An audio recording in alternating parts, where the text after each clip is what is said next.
natureza dos eventos a que nos referimos como aprendizagem? E qual seria a melhor forma de falar destes eventos?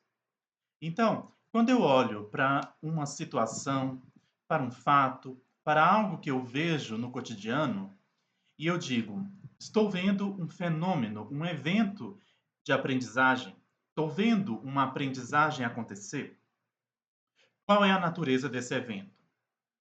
E quais são as melhores palavras, o melhor vocabulário, os melhores termos para eu falar dos eventos que eu denomino, chamo de aprendizagem? Muitas vezes nós confundimos ou usamos como sinônimos aprendizagem e conhecimento, ou até dizemos que a aprendizagem é algo necessária para o conhecimento. Ou dizemos que alguém que tem conhecimento aprendeu algo, ou que aprender algo é adquirir conhecimento. Então é comum que digamos frases como essas aqui, olha, quero aprender sobre a história da Rússia. Ou eu posso dizer, quero aprender como fazer um bolo de limão. Ou ainda eu digo, aprendi como um motor de automóvel funciona, mas ainda não sei como dirigir um. E posso dizer ainda, aprendi a dirigir, mas não sei como o motor do carro faz com que ele ande. Veja, eu usei aqui a palavra aprender em diferentes situações.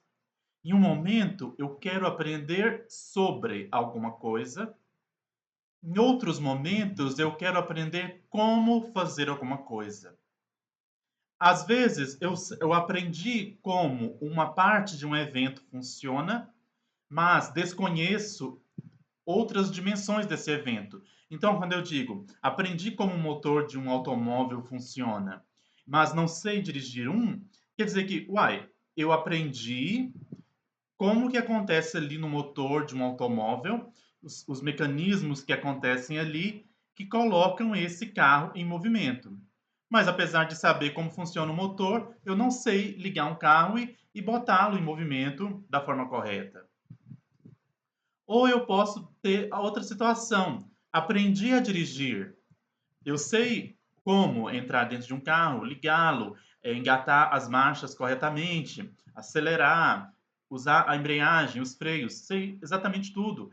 Mas talvez eu não saiba dizer o que acontece lá no motor que esse carro é colocado em movimento pelas minhas ações de dirigir, né? Então, a gente vê aqui que existem diferentes tipos de aprendizagem e que às vezes tem aprendizagem que envolve ações e tem tipos de aprendizagens que envolvem palavras. Será que são a mesma coisa? Será que aquela aprendizagem com ações é a mesma coisa que a aprendizagem que envolve palavras? Na filosofia, essa pergunta ela é bastante antiga.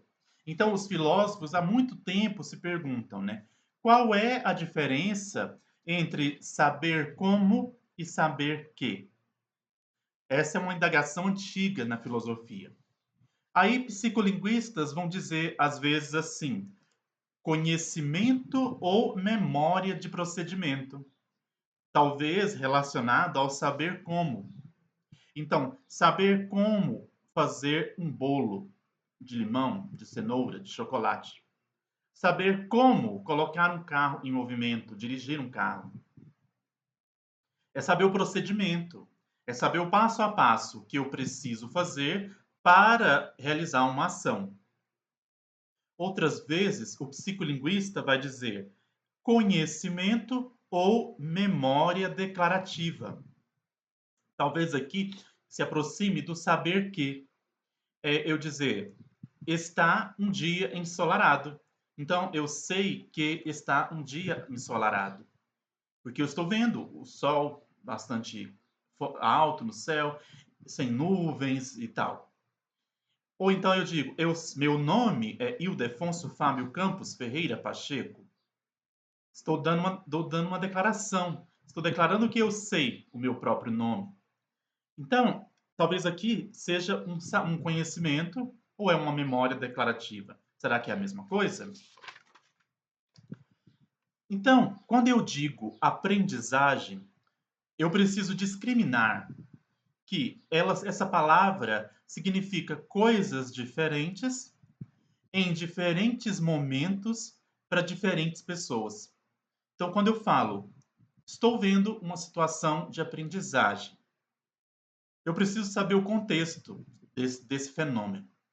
Então, a palavra, o termo aprendizagem significará coisas diferentes dependendo do momento e de quem fala.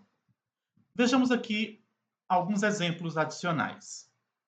Eu digo assim: um lobo, vivendo em seu habitat, encontra alimento e retorna ao mesmo local da próxima vez que estiver faminto. Foi um exemplo.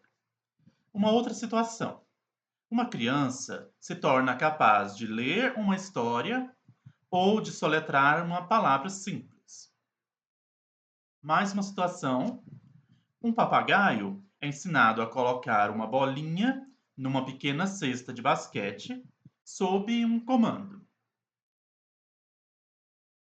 Outra situação ainda: uma pessoa vai ao dentista e sente uma dor, talvez durante uma limpeza ali, usando aquela caneta de alta rotação. Daí, quando ela volta ao dentista, em outra situação, ali na sala de espera, na recepção, ela já está sentindo um desconforto.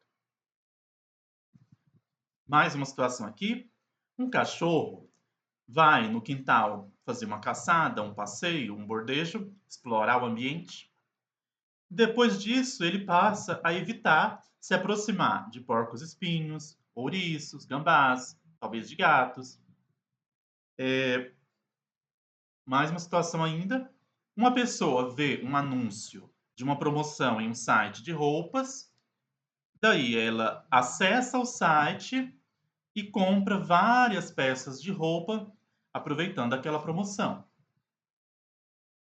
Um escritor encontra uma palavra que ele ainda não tinha visto ainda, que ainda não tinha visto, e aí ele usa essa palavra na composição de um poema, de um conto, algo assim.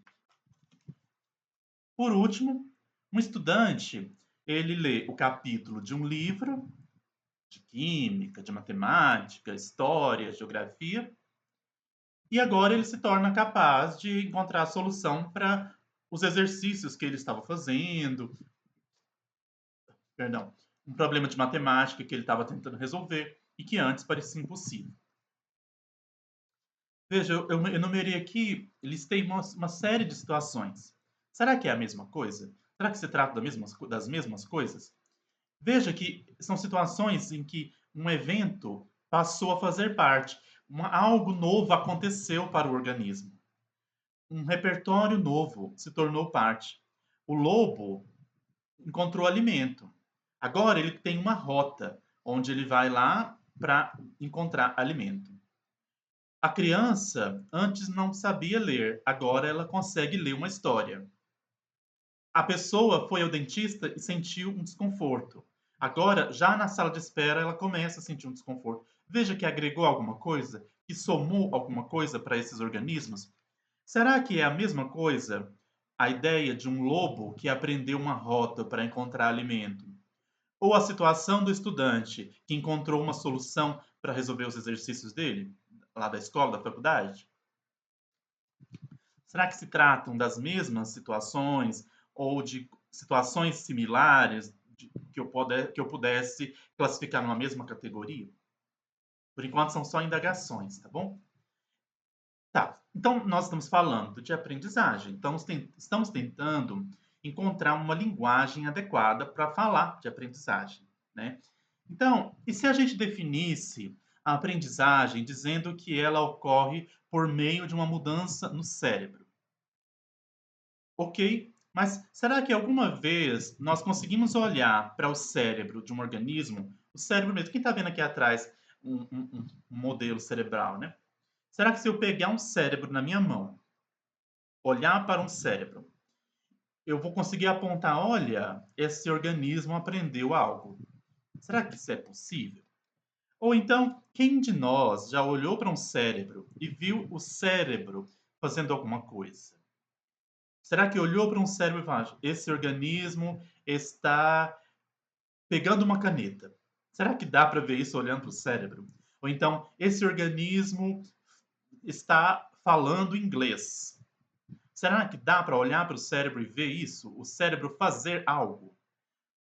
São só perguntas, tá? Então, não, sim, sim, a aprendizagem tem uma base neurofisiológica ou neurobiológica. Mas se nós não soubéssemos várias coisas sobre a aprendizagem, o que nós iríamos procurar lá no cérebro, né? Então, se nós já não soubéssemos uma série de fatos, de situações a respeito da aprendizagem, como eu ia saber o que procurar dentro do cérebro? Porque sim, existe uma neurobiologia da aprendizagem, sim, existe. Mas se eu já não soubesse várias coisas sobre a aprendizagem, como é que eu ia saber o que procurar nesse cérebro, né? Então, para que a gente tenha uma boa neurociência da aprendizagem, nós precisamos primeiro compreender as propriedades comportamentais dessa aprendizagem.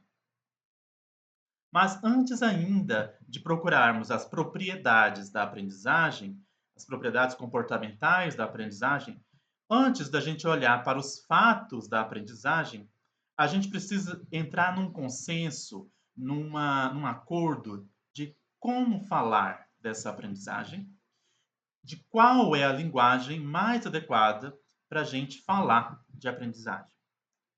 Porque no dia a dia, geralmente nós queremos saber o que as pessoas sabem e o que elas tendem a fazer, muito mais do que como as pessoas vieram a se tornar o que são.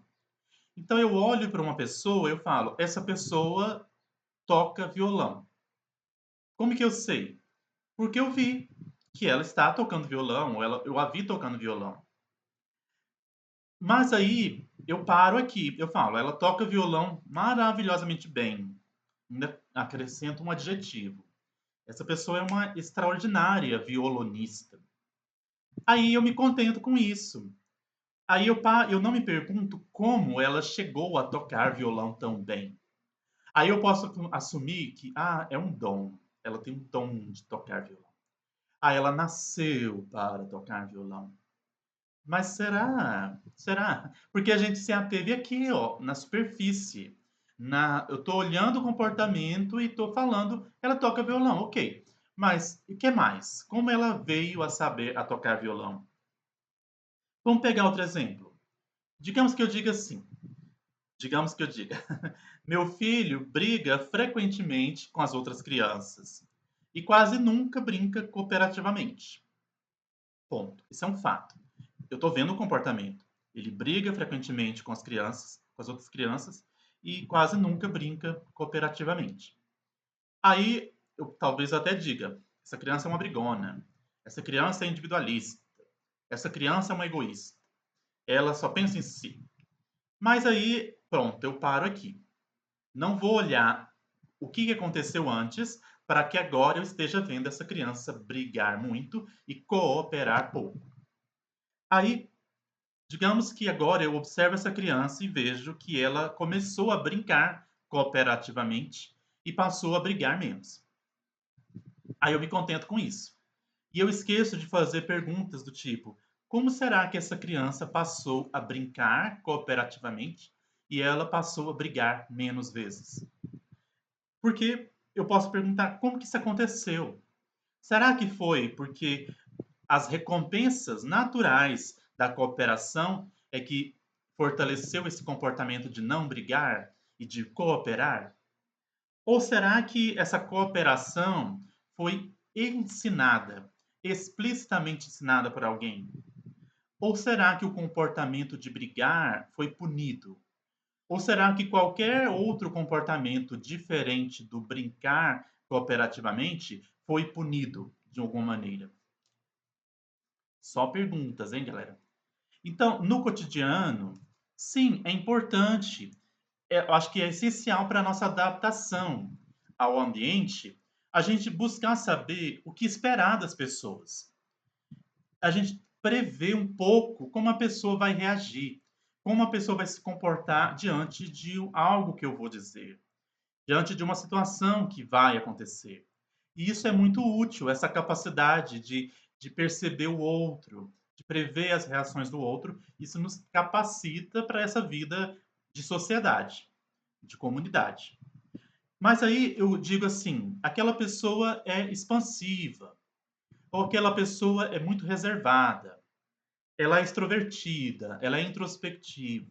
Eu digo assim: ah, aquela menina é tão relaxada, ou ele é tão impulsivo, ou eu digo, essa pessoa é muito confiável, ou não, ele é imprevisível, né?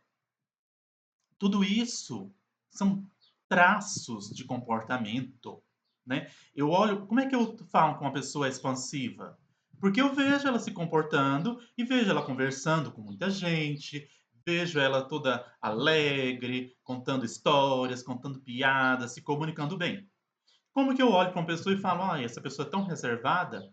Porque eu a vejo se comportando dessa forma.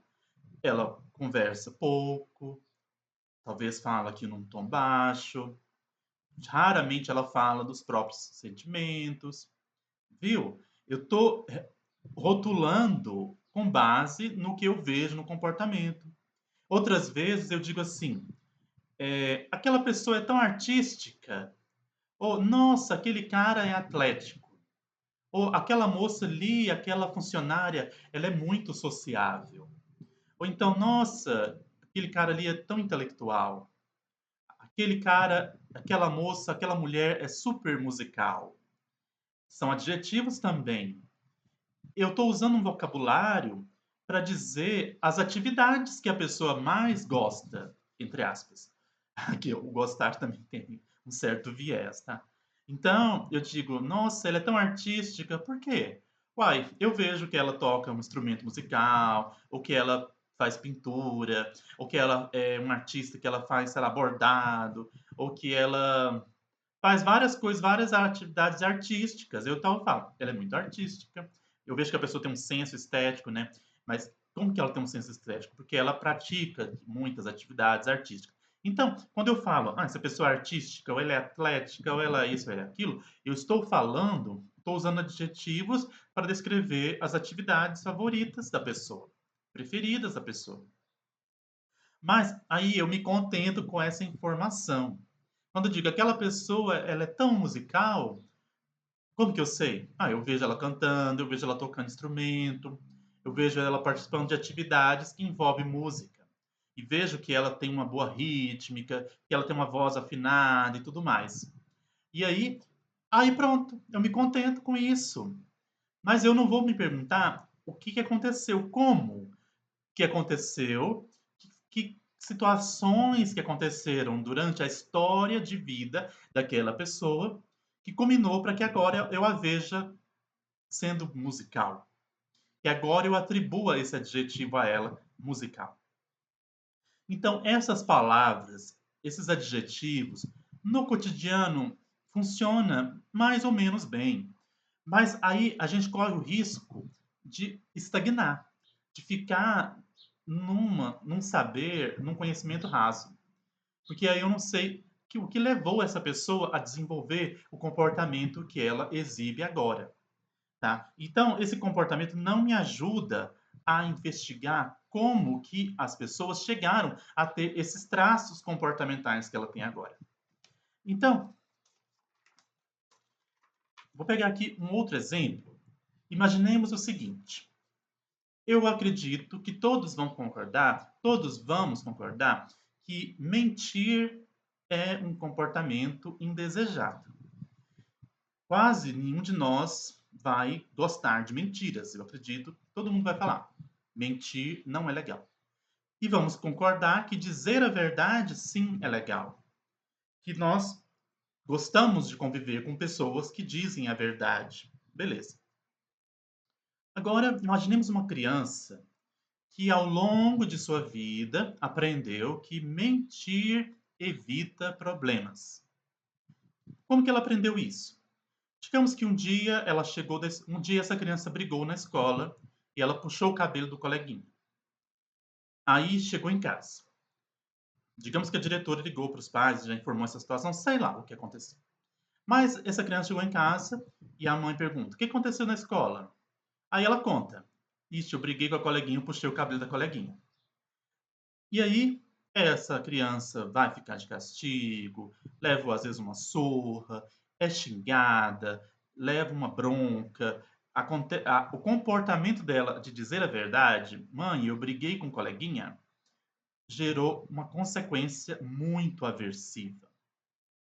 Então, o comportamento de mentir, ou melhor, o comportamento de dizer a verdade foi punido. E aí da próxima vez, digamos, daqui um tempo, essa criança briga de novo na escola e ela chega em casa e fala, a mãe pergunta: "Como foi na escola?" "Ah, foi tudo bem." Ela mentiu. Ela brigou na escola, mas ela não contou.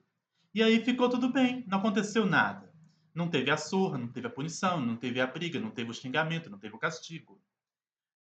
Olha, o mentir evitou problemas.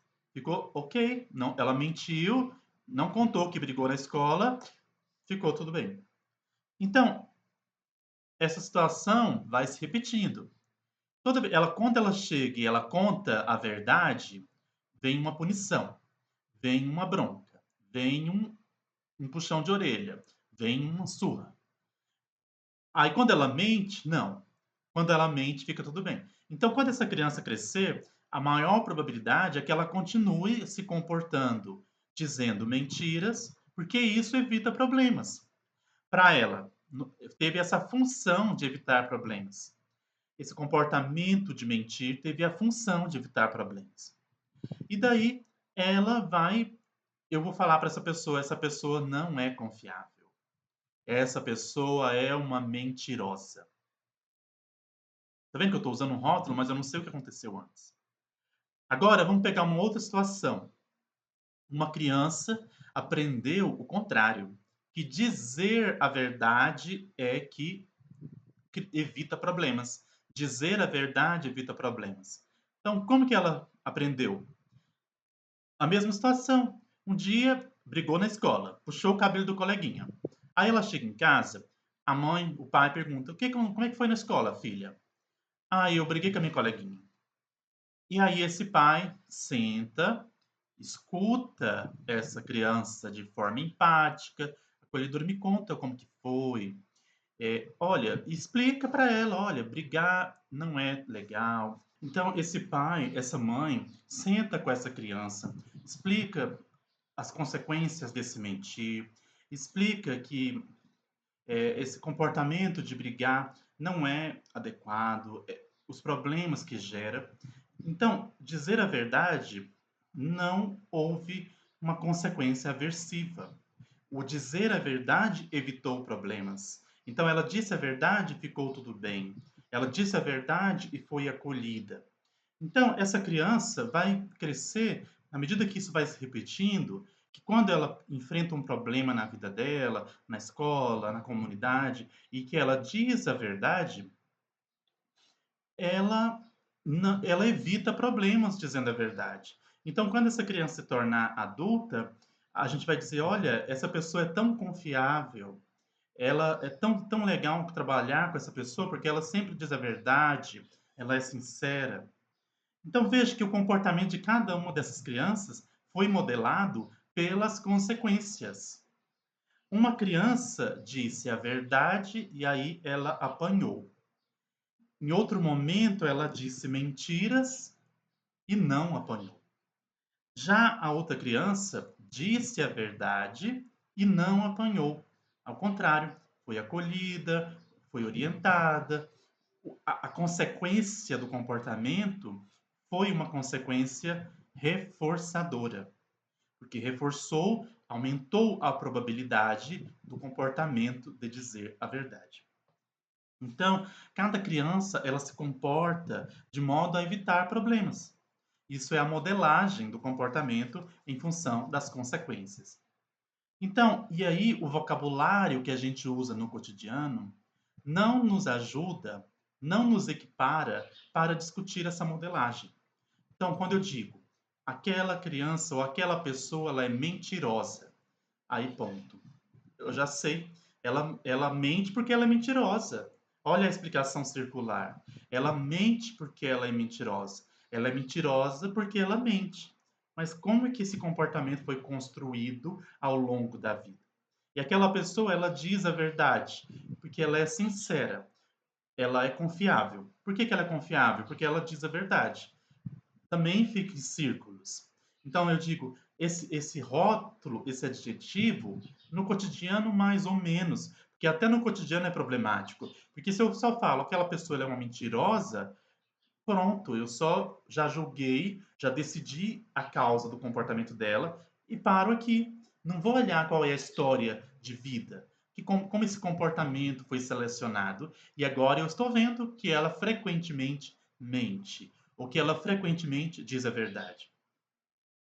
É por isso que nós precisamos estabelecer uma linguagem comportamental, utilizando termos que sejam bem distintos daquilo que a gente diz no cotidiano.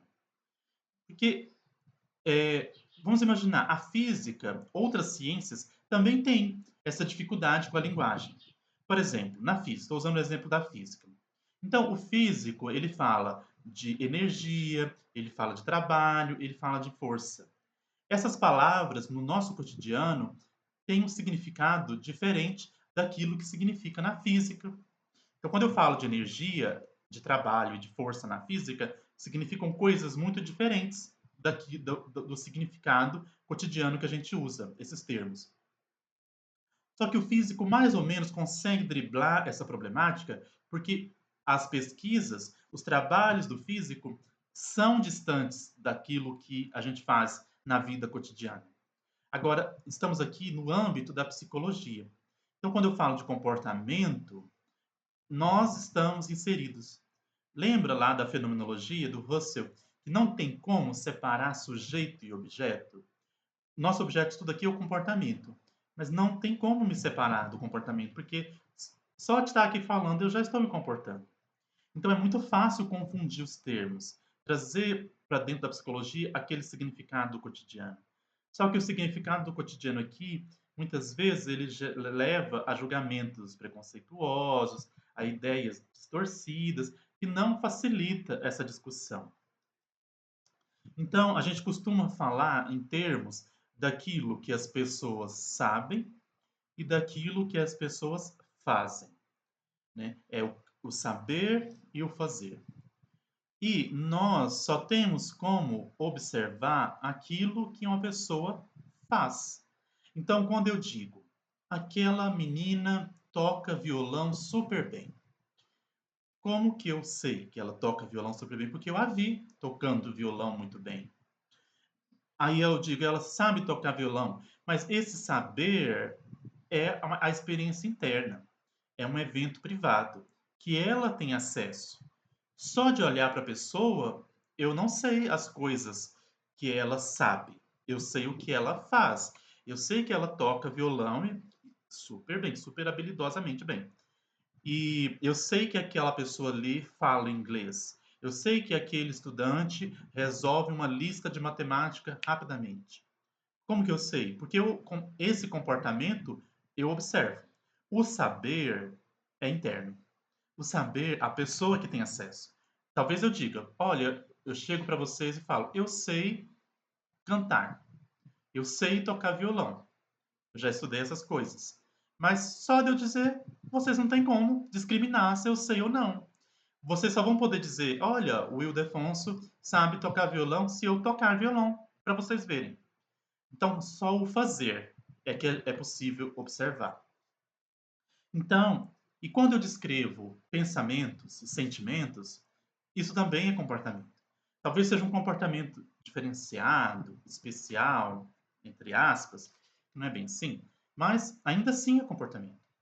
É que aqui, quando a gente fala de pensamento, sentimento, envolve o comportamento verbal e que envolve múltiplos significados e tananã. Mas, ainda assim, falar dessas coisas é comportamento. Lá na sessão de terapia, quando a gente está lá falando, o psicólogo pergunta: Como que você se sentiu diante dessa situação? Isso também é comportamento. O sentir, o falar do sentimento também é comportamento, tá bom? Então, na psicologia, não importa qual seja o fenômeno que nós estejamos observando, os termos, as teorias precisam ser derivadas daquilo que o organismo faz, tá? Então, mesmo talvez numa perspectiva psicodinâmica, de inconsciente, como que o psicanalista olha para o inconsciente? Não é a partir da fala, da associação livre? A associação livre é um comportamento. Fazer associações livres também é comportar-se. Então, eu me lembro na aula de psicanálise que a nossa professora disse assim que o inconsciente está na linguagem, né? Então, é na fala da pessoa que eu, o psicanalista, observa o inconsciente. Talvez eu esteja falando uma besteira aqui. Mas o que eu quero dizer é isso, que falar, verbalizar, fazer associação livre também é comportar-se, tá bom? Então tá. Então vamos lá. Então digamos que eu tenho dois alunos, um exemplo, né? Eu tenho dois alunos que estão na sala de aula, entre tantos alunos ali, e esses dois alunos permanecem toda a aula quietos e calados. Mesmo assim, o professor, com base no desempenho passado desses alunos, poderá dizer com bastante clareza qual deles será capaz de resolver uma lista de exercícios de física e qual deles terá dificuldade. Como que o professor sabe? Como que o professor, vamos usar uma linguagem comportamental? Como que o professor discrimina entre esses dois alunos, o que consegue resolver uma lista de matemática, de física e o que não consegue? Porque ele já observou o comportamento passado desses alunos. Ali naquele exato momento, o comportamento deles é o mesmo: permanecer calado e quieto. Mas a história desses alunos é diferente. A história comportamental desses dois alunos é diferente. Então, quando eu olho o comportamento, isso já me diz uma coisa: que aquilo que pode ser visto no comportamento não resume o organismo. Aqui a gente já mata esse problema de preconceito que se tem em relação à análise do comportamento. Porque não é reducionista. Não é porque eu estou olhando o comportamento que é possível observar que eu estou reduzindo esse organismo, esse indivíduo, a esse comportamento. Não. Porque eu também tenho que saber a história. É aí que está o problema do rótulo. Às vezes eu vou dizer, um estudante sabe mais do que o outro. Aquele estudante sabe resolver uma lista de matemática, aquele não sabe. Mas como que eu discrimino isso? Porque eu vi o outro aluno, o João, resolver exercícios de matemática ou de física muito bem, com rapidez, com agilidade. E o Pedro, eu vi que ele tem dificuldade. Eu vi ele se comportando, resolvendo listas de exercícios de física ou de matemática com uma certa dificuldade. Então eu já vi o comportamento desses indivíduos. Não é porque eu estou olhando agora eles, observando que esse comportamento que eu estou vendo reduz. Ao contrário, eu vou olhar o passado. O que aconteceu no passado que agora eu estou vendo esse comportamento. E é daí que nós chegamos que nós temos psicólogos que vão olhar para o comportamento numa perspectiva comportamental, psicólogos comportamentalistas, e teremos psicólogos que terão uma perspectiva cognitivista. Aqui estou fazendo uma escolha de falar só dessas duas linhas de pensamento, tá? Mas a gente sabe, devemos saber que a psicologia não é uma psicologia, mas várias psicologias, tá?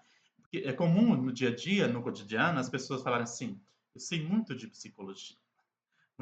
Já ouvi muita gente me falar isso, né? E com certeza você também, se você é da área, né? Ah, eu sei muito de psicologia. Aí a pergunta: qual psicologia? Faz essa pergunta à pessoa. Ela vai ficar desconcertada. Qual psicologia? Porque não tem só uma, tá bom? Mas aqui eu fiz uma escolha, um recorte. O psicólogo comportamentalista entende que o comportamento é tudo que dá para observar. Então a gente gosta de medir, né? Então, o comportamento é tudo que dá para observar e medir. Então, quando a gente usa termos mentalistas ou termos cognitivos para descrever o comportamento, há um risco. Há um risco da gente limitar a nossa investigação. E se eu tomar esses, esses termos ou esses eventos mentalistas como causa do comportamento, isso me leva a um risco de restringir a busca, de parar a pesquisa aqui.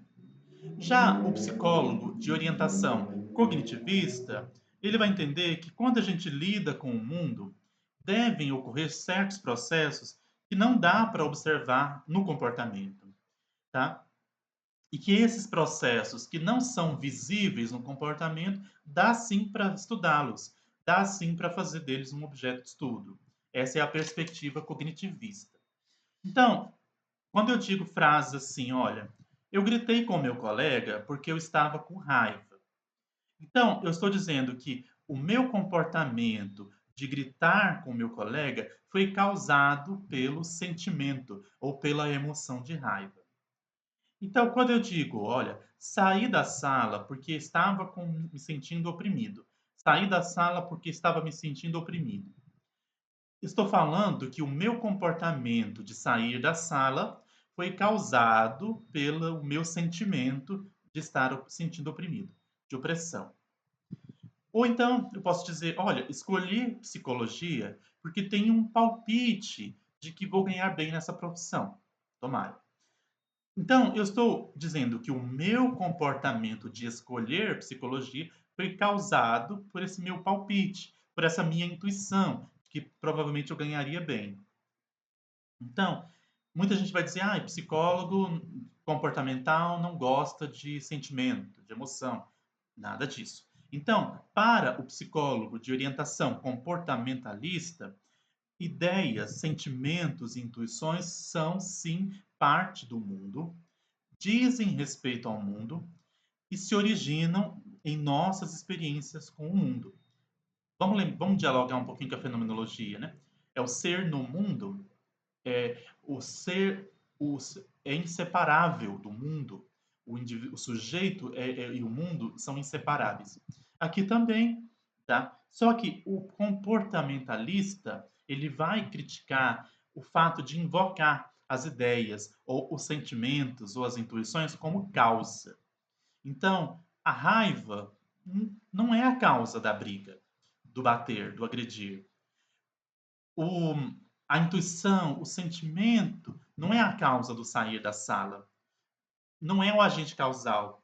O agente causal talvez esteja fora do indivíduo, tá? Então, para nós explicarmos, o comportamentalista vai entender que para nós explicarmos o comportamento, para nós explicarmos aquilo que a gente faz, que a gente é capaz de fazer, é preciso ir além das ideias, dos sentimentos, das intuições e buscar as experiências passadas desse indivíduo, buscar o comportamento passado desse sujeito e que consequências esse comportamento passado teve.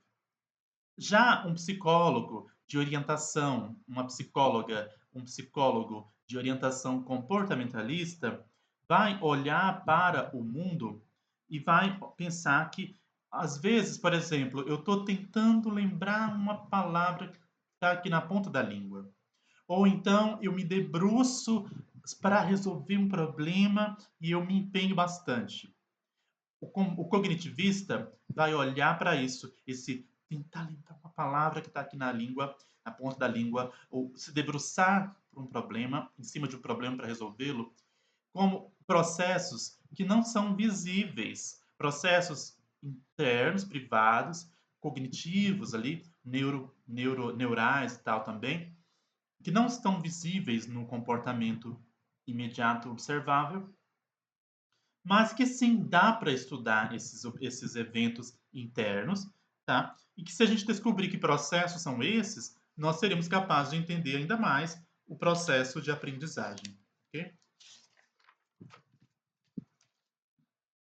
Então, psicólogos comportamentalistas e cognitivistas, eles vão diferir bastante entre eles pelo a maneira como eles falam do comportamento e pela linguagem que eles usam para descrever o comportamento e as descobertas que eles fazem. Porque comportamentalistas e cognitivistas têm diferentes perguntas de pesquisa. O cognitivista vai fazer perguntas sobre a estrutura do comportamento, ou a estrutura dos estímulos, a estrutura dos fenômenos comportamentais. Já o comportamentalista vai procurar a função. As perguntas dele são sobre função. Então, imaginemos que um outro exemplo. Digamos que vamos ensinar uma criança a ler. Um psicólogo comportamentalista vai fazer perguntas mais ou menos assim: o que precisamos fazer para envolver essa criança na leitura? O que eu poderia manter essa criança alerta? O que eu teria que fazer para manter essa criança alerta? O que eu poderia fazer para ajudar essa criança a se lembrar quais palavras ela está aprendendo? E será que teria mais sucesso? Eu teria mais sucesso recompensando os acertos ou punindo ou penalizando os erros?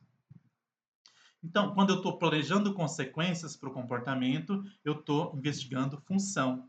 Eu estou determinando relações de função, funcionais. E é igual matemática mesmo, né? Você tem um eixo x e um y, um eixo x e um eixo y. Eu mexo aqui no estímulo e vejo o que acontece com o comportamento. Se o comportamento aumenta ou diminui, eu vou ajustando o estímulo e vejo o que acontece com o comportamento. Isso é função. E como é que eu mexo no estímulo? As consequências, alterando a consequência. Tá? Já um psicólogo cognitivista vai fazer perguntas tipo assim, mais ou menos assim. Qual o modo mais eficiente de apresentar à criança os materiais de leitura? Como essa leitura é estruturada? Qual a melhor maneira de sequenciar os materiais de leitura? Será que a gente ensina essa criança a ler começando por letras individuais, por sílabas ou por palavras? Veja que eu estou olhando para a estrutura. Qual é a ordem desses materiais? Qual a melhor ordem desses materiais para eu usar? Isso é estrutura. Estou estabelecendo relações estruturais entre os materiais. Eu posso perguntar também assim, o cognitivista vai perguntar, será que eu ensinaria melhor as palavras como estruturas unitárias ou como estruturas complexas divididas em partes, em unidades, mais simples, por exemplo, letras, sílabas? Então, veja, eu estou olhando para a estrutura, a ordem desse material. Então, quando eu olho para uma perspectiva estrutural, de estrutura, eu estou olhando como o comportamento e o ambiente estão organizados. E sim, estudar a função, investigar a função e a estrutura são extremamente importantes. É extremamente importante, tá? Então, digamos que ensinando a criança a ler, ensinando várias crianças a ler, eu observo que descubro que quando eu coloco o texto acompanhado por figura, a criança tem uma maior probabilidade de se atentar muito mais para a figura do que para as palavras. Ixi, agora, eu posso ter um problema funcional aqui. Duas perguntas, funcionais e estruturais.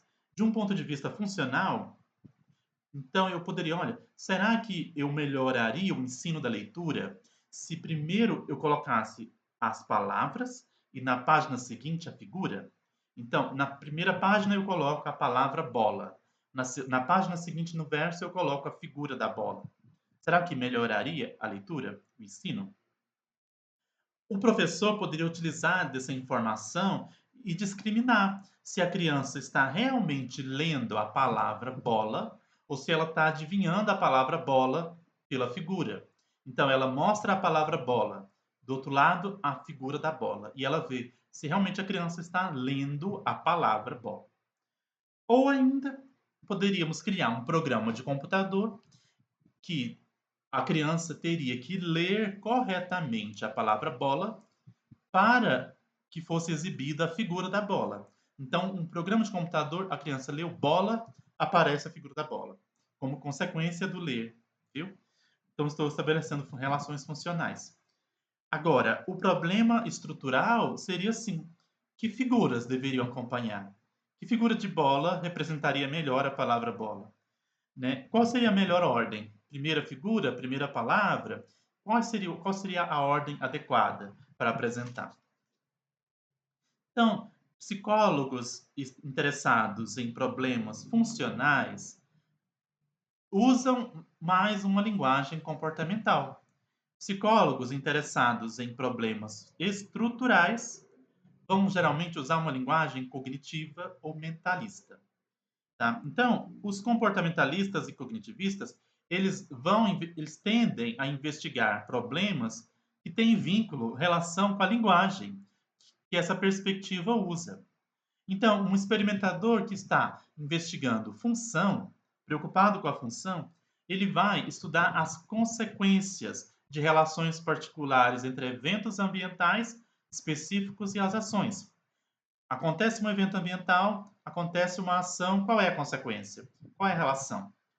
E dá para expressar essas relações falando, por exemplo, em estímulos, em resposta, e isso são termos de uma linguagem comportamental. Já um experimentador preocupado com a estrutura, ele vai estudar as propriedades de capacidades ou habilidades particulares. E quando ele está estudando a propriedade de uma habilidade ou de uma capacidade, é muito tranquilo falar em termos, por exemplo, de conhecimento ou de mente. E conhecimento e mente são termos de uma linguagem cognitiva ou mentalista. Mas aqui vamos novamente fazer uma epoquê, usar uma linguagem fenomenológica e suspender essa controvérsia. E aí dá para dizer, sim, a gente deve considerar os problemas funcionais e também os problemas estruturais, porque eles se complementam no processo de estudar a aprendizagem.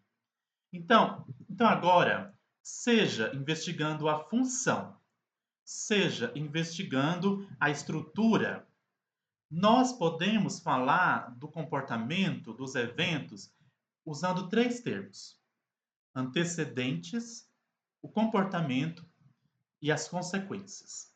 Então, não importa se eu sou um cognitivista ou se eu sou um comportamentalista, eu posso falar do comportamento, eu posso falar de aprendizagem, que é isso que nós estamos olhando aqui, a melhor forma de falar de aprendizagem, eu posso falar de aprendizagem usando três termos: antecedentes, comportamento, consequências. É a famosa contingência tríplice. Então, é o ABC, tá? O A de antecedente, o B, behavior, comportamento, e C, consequência. Se eu estou olhando para a função, eu vou olhar para a relação entre os termos. Então, se eu estou fazendo uma análise funcional, eu vou perguntar, dados certos antecedentes, quais consequências são produzidas pelo comportamento? Se eu estou investigando a estrutura, se eu estou fazendo uma análise estrutural da aprendizagem, eu vou fazer, dado as propriedades particulares, eu vou olhar para as propriedades particulares desse termo. Então, quais as propriedades críticas de um antecedente, de um certo antecedente?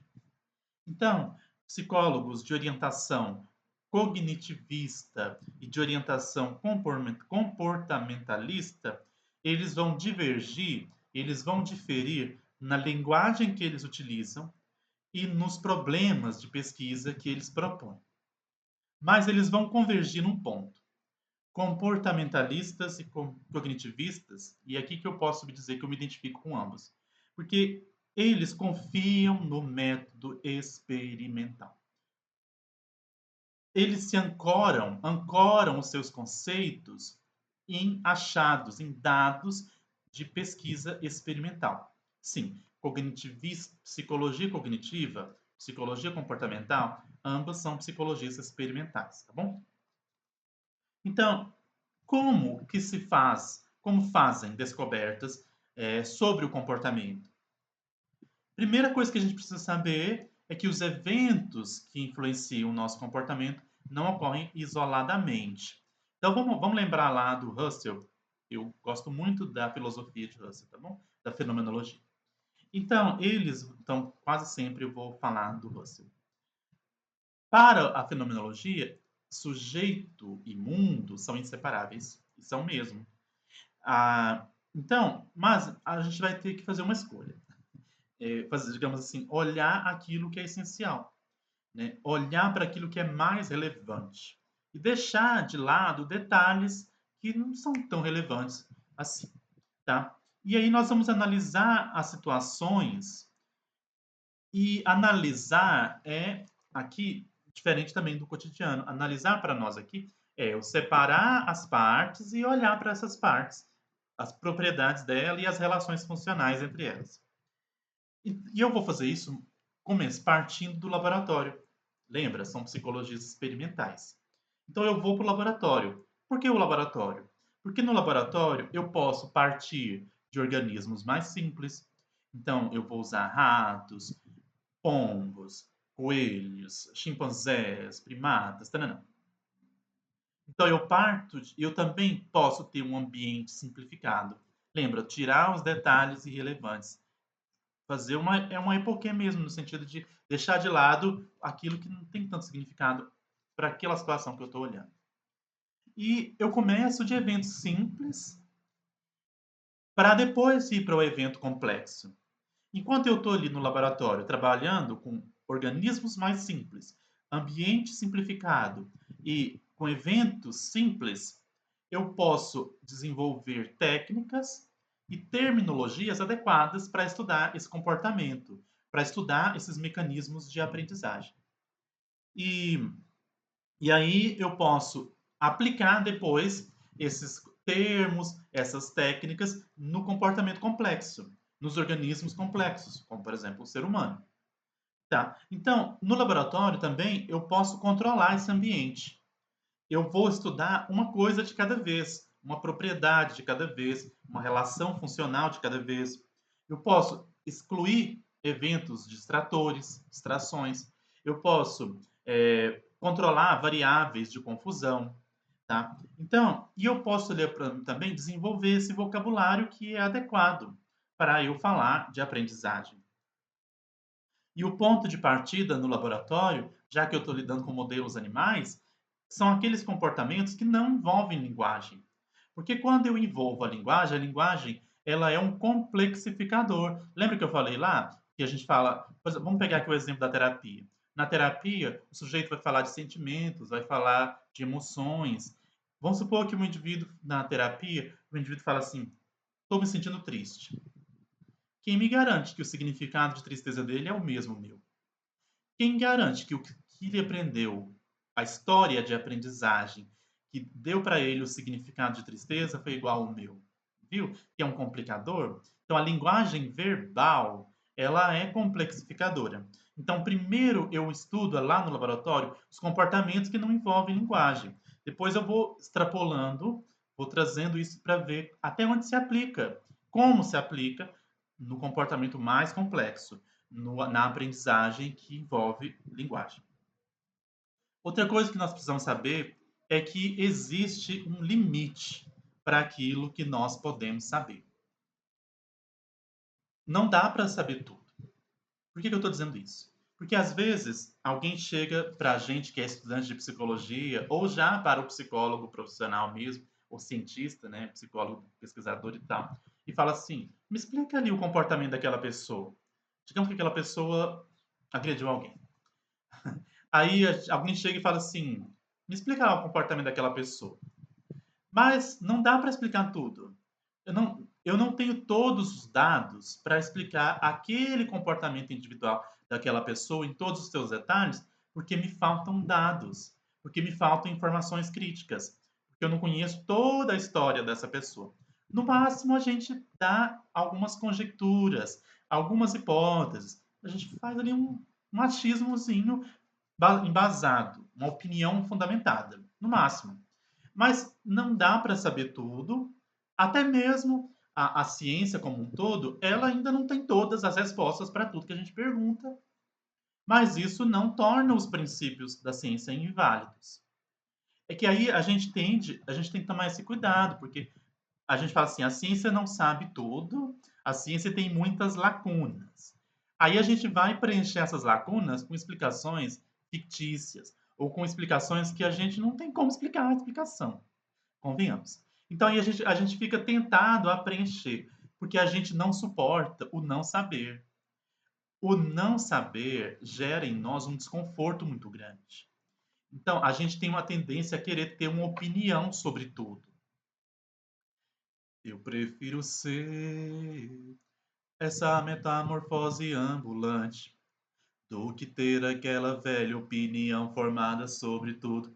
A gente quer ter uma velha opinião formada sobre exatamente tudo. Então a gente pergunta a um psicólogo, ou um médico, ou um biólogo, ou um físico, um químico, qualquer cientista, a gente quer que ele explique tudo sobre tudo. Só que tem lacunas sim no saber. Só que a gente, cuidado, não vamos preencher essas lacunas com coisas que não. Com explicações circulares, com mitos, com lendas, que não são explicáveis, que não são acessíveis, que não dá para explicar. A gente tem que tancar esse desconforto de não saber, tá bom? Então, é,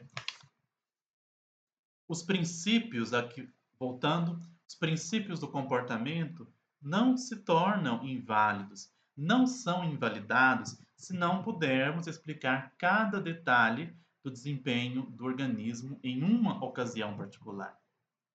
Então, o princípio do comportamento ele não deixa de ser válido se eu não conseguir explicar exatamente o comportamento daquela pessoa específica naquele momento específico, sabe? Então, e ok, a gente precisa, às vezes a gente não sabe e é ok não saber, tá bom? E a gente pode se contentar com o que tem, com as informações que temos até agora, sem ficar preenchendo essas lacunas com explicações que não são explicações, sabe?